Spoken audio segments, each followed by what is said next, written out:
Hello everyone. So today topic is hyperemia and congestion. So hyperemia और congestion दोनों में ही क्या होता है ना कि तुम्हारे जो ब्लड वॉल्यूम है वो बढ़ते हैं, ठीक है। बट हाइपरेमिया एक तरह का एक्टिव प्रोसेस होता है और कंजेशन जो होता है वो पैसिव प्रोसेस होता है। एक्टिव और पैसिव से ही हम लोग को पता चल ही जाता है कि हमें इस प्रोसेस में एनर्जी का इन्वॉल्वमेंट हो तो एक्टिव है, और अगर पैसिवली आराम से हो जा रहा है ये प्रोसेस तो पैसिव प्रोसेस है। तो सबसे पहले आते हैं हाइपरेमिया। हाइपरेमिया में क्या होता है ना, इराइदेमा मतलब तुम्हारे अफेक्टेड टिश्यू जो होते हैं ना वो तुम्हारे लाल हो जाते हैं, इसलिए हम लोग बोलते हैं इरिदेमिया। टर्मिनोलॉजी है, ठीक है। फिर तुम्हारा हाइपरेमिया के फिजियोलॉजिकल काउज क्या हो सकता है। मान लो तुम्हारा मूड किया, तुम एक्सरसाइज करने चले गए।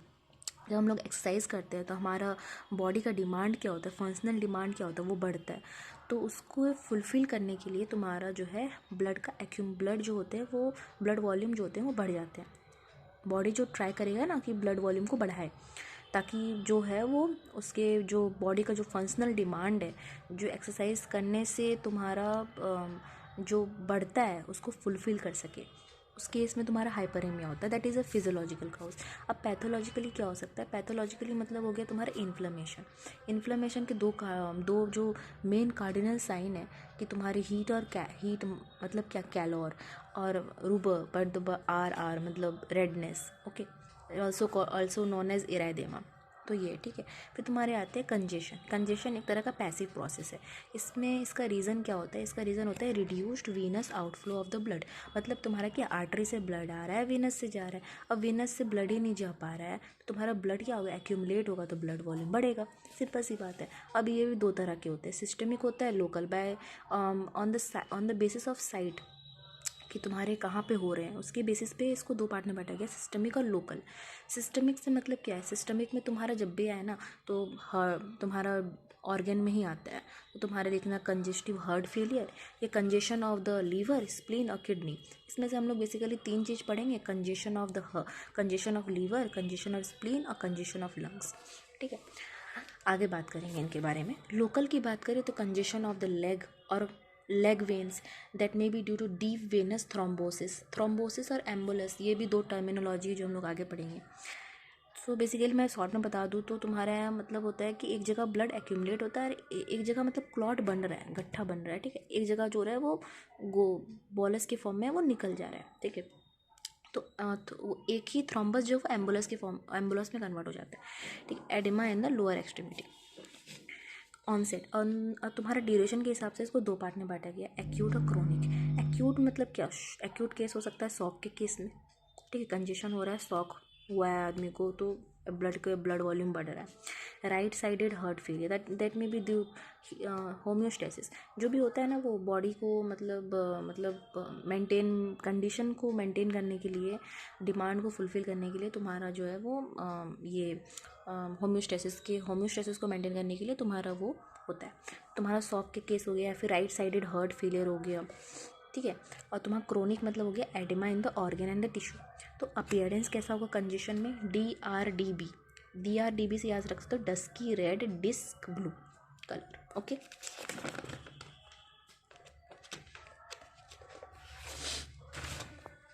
Now come to the further part. So we will discuss three things, okay. Congestion of lungs, liver and spleen. So first we will go with congestion of lungs. Congestion of lungs क्या होता है ना, that is a chronic venous congestion of lungs, ये terminology है, ठीक है, याद कर लो। इसमें क्या होता है ना कि तुम्हारे क्या होता है, ब्राउन हो जाता है, brown induration of the lungs, मतलब लंग जो होता है वो ब्राउन पड़ जाता है, बस इतना याद रख लो। इसी कारण इसको नाम दिया गया, टर्म है।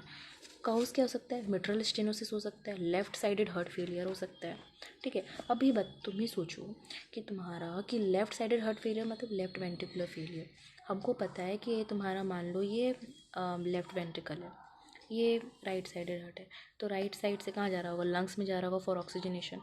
लंग से कहाँ आ रहा होगा, ऑक्सीजनेटेड ब्लड तुम्हारे लेफ्ट आर्ट्रियम में आ रहे होंगे, वहाँ से वेंट्रिकल में जा रहा होगा।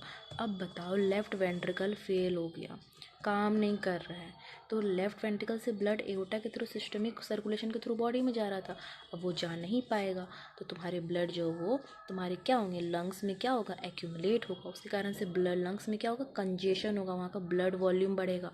सिंपल सी बात है। तो इसी कारण जो मेन काउज होता है वो तुम्हारा मिट्रल स्टेनोसिस या फिर बोल सकते हैं लेफ्ट साइडेड हार्ट फेलियर।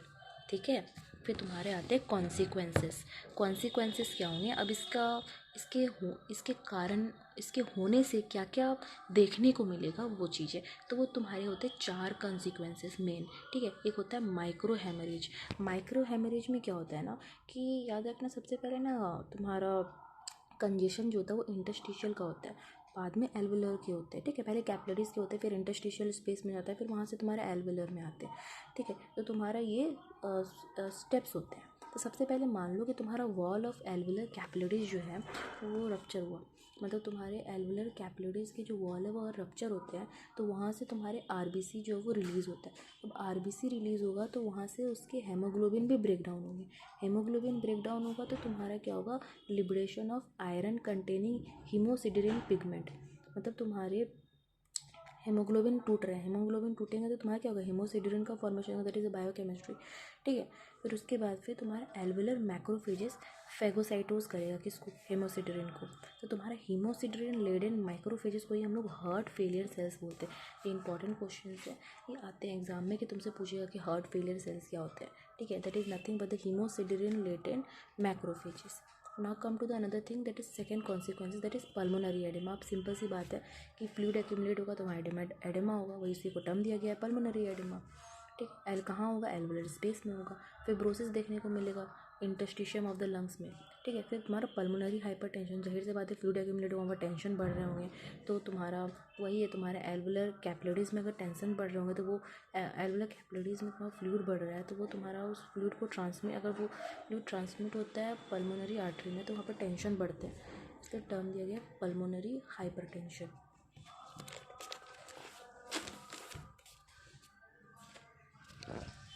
ये तुम्हारा सेकेंड मैकेनिज़्म। इस सेकेंड बात पे आते हैं इसके मैकेनिज़्म पे।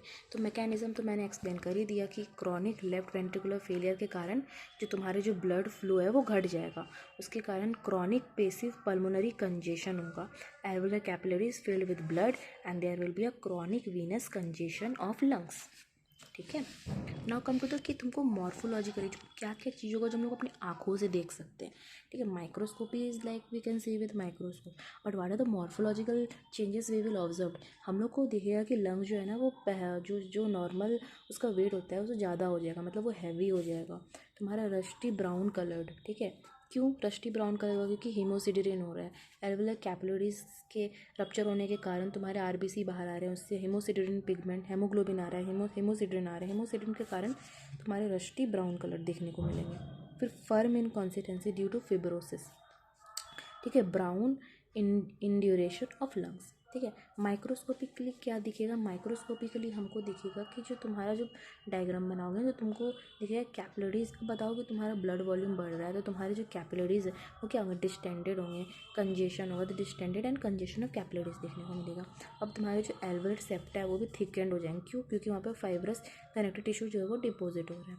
हार्ट फेलियर सेल्स को मिलेगा, मतलब हार्ट फेलियर सेल्स क्या थे, मैक्रोफेजेस लेडन हेमोसिडेरिन। ठीक है, सीवीसी लीवर पे आते हैं। अब दूसरी बात पे आते हैं सीवीसी लीवर, इसमें भी हम लोग क्या बात करेंगे, कॉज के बारे में, कॉन्सिक्वेंसेस के बारे में, mechanism, morphology and microscopy. So first we will go with the cause.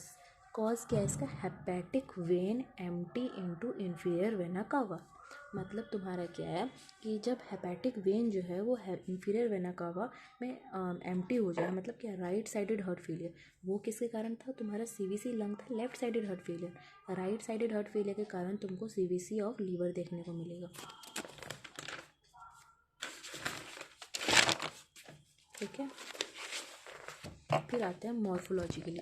Morphology की बात करें तो लीवर इसमें क्या हो जाएगा, जो भी है, मतलब जाहिर सी बात है कि कोई भी ऑर्गन में ब्लड बढ़ रहा है, ब्लड वॉल्यूम तो वो बड़ा ही होगा, तो लीवर इनलार्ज होगा, कैप्सूल उसके कैसे हो जाएंगे, टेंस हो जाएंगे। ठीक है, ओके, और तुम्हारा नटमैन अपीयरेंस, ये तुम्हारा मेन कैरेक्टरिस्टिक है, नटमैन appearance.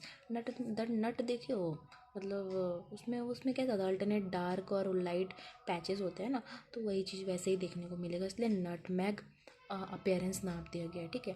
Congestion more prominent in the central when, ठीक है। हमको पता है कि हमको पता है ना, लीवर में हेपेटिक ट्रायड होते हैं, ठीक है ना। यहाँ साइड साइड में पोर्टल ट्रायड होते हैं, तो उसमें तुम्हारे क्या होते हैं, hepatic artery, when, bile duct, अब बीच में सेंट्रल वेन होते हैं। तुमको कंजेशन किसका देखने को मिलेगा, हम कन्फ्यूजन रहते हैं कि यार हेपेटिक वेन का होगा कि सेंट्रल वेन का होगा। सेंट्रल वेन का होता है, याद रखना, ठीक है। फिर पेरिफेरल रीजन में तुम्हारे पेल देखने को मिलेगा, ठीक है, due to the fatty changes.